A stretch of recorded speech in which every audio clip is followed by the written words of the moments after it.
All right, we got Freddie T in the house. We're going to catch up with him right now, talk about training camp. We have the Hall of Fame weekend, lots of stuff going on. We're getting ready for football this weekend in Jacksonville. The Kansas City Chiefs come to town on Saturday. Good morning, Fred. How are we, sir? What's up, guys? I'm good. Hey, Freddie. Good. We're doing good. We're doing good. Man? Everybody's good. Everybody's good. We're trying to get E healthy back from that Achilles, and hopefully he'll be back in a couple weeks, ready to roll. He's questionable for Miami, though, is what he told me for the opener, which is really frustrating for me. Hey, I need whatever he's taking to heal up. That's what I need. Hey, let me ask you, doldrums of camp, do you hit that point? Listen, camps have gotten less and less, and that's not to knock what they're going through, but it's not like, I mean, gosh, I can go back to the trip that, you weren't here for Stevens Point, but, I mean, two-a-days and things of that nature have long gone.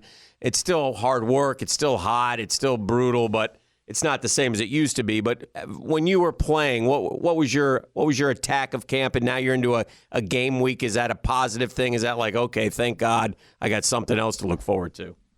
Yeah, you always look forward to it. I mean, obviously, the whispers are going around the locker room throughout the building, actually, that we're tired of hitting on each other. Mm-hmm. And I think I said it last week or the week prior, too, that in camp, you just want to compete as best you can, protect your guys, get an opportunity to know your teammates better, the new guys, the guys that are returning, et cetera. But still, you're tired of seeing each other. You're frustrated and you're upset or going at each other. So you're just kind of tired of it. But it's always good to get some fresh guys in there, and that's in the form of an opponent, I should say. Yeah. So you want to, eventually gradually graduate training camp and start getting into the real thick of things. And here we are, game week.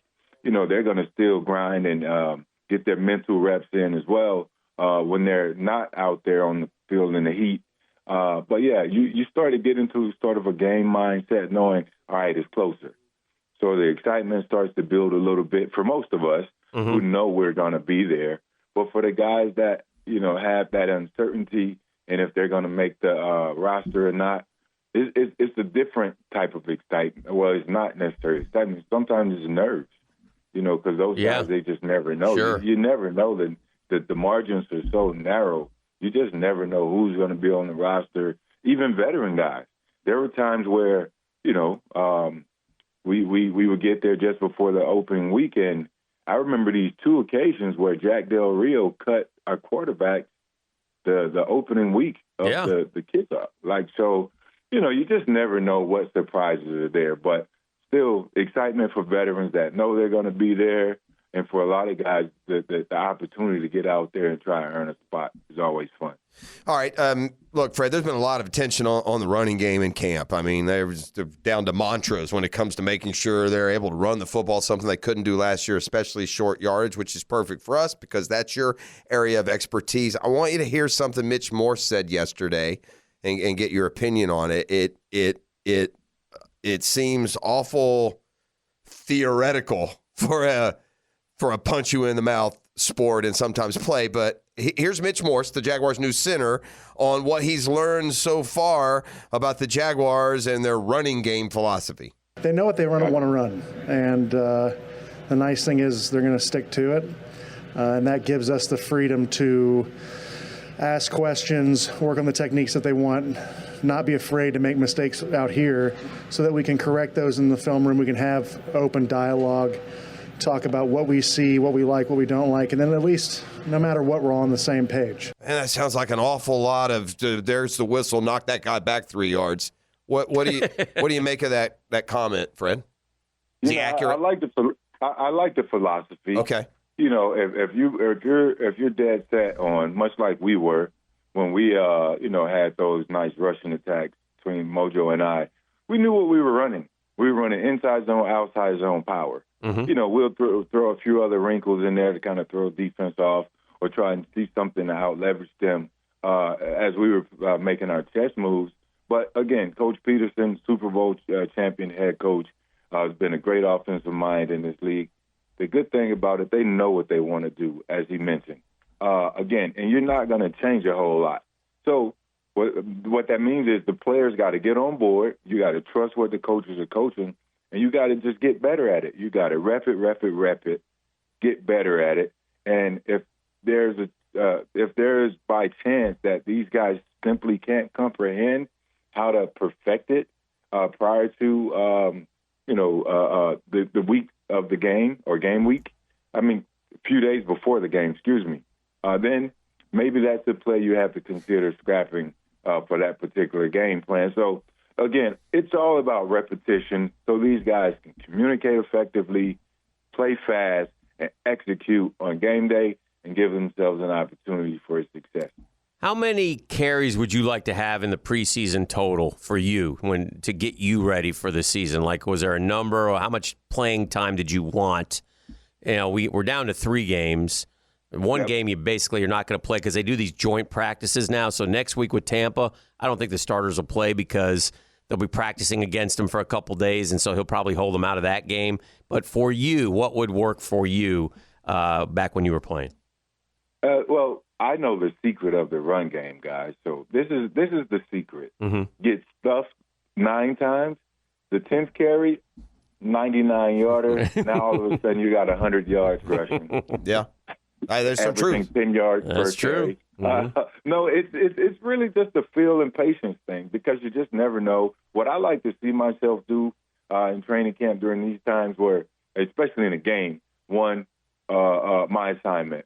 I want to make sure that I'm playing fast in my assignment, getting to my spot, protecting the quarterback. Certainly nowadays, as a running back, you have to be able to blitz pick up for a $50 million quarterback. Otherwise, you're never going to see the field.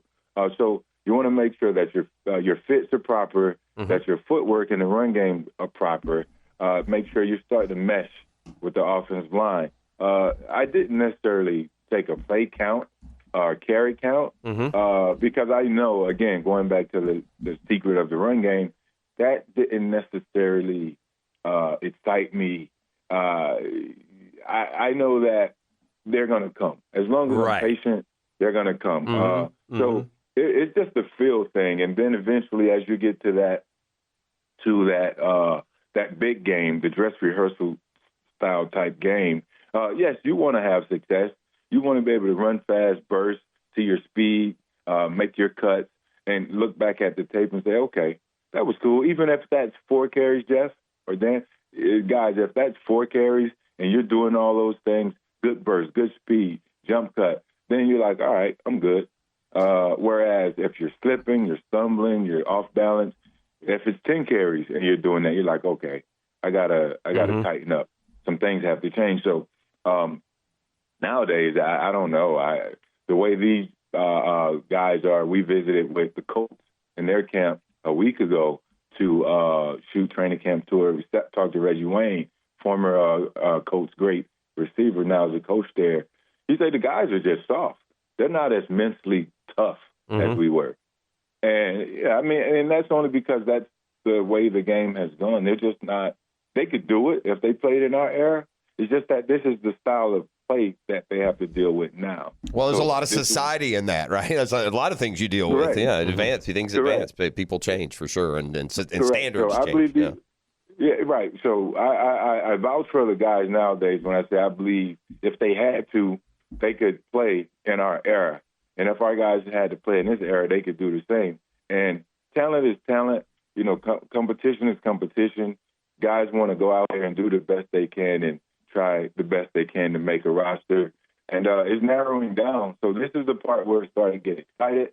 You know, I'm prepping, getting ready for the fans to be back in the stadium and all that different stuff. So, and I know the fans are excited. Football is back as the Olympics is winding down. So, yeah, man. When you were, Fred, when you were a player, was the NFL Top 100 player vote, had that started yet? Or did that kick off after you were gone? Do you remember voting on that? Yeah, no, I don't. Yeah, no. I don't think so either. Yeah. Right. I'm curious, when the results come out every year, I'm always real curious just how disconnected the thought within the league is versus maybe fans, media, even sometimes, coaches and front office types. I think Tyreek Hill's a heck of a player. Were you surprised that the players, or at least those that were polled, think he's the best player in the NFL?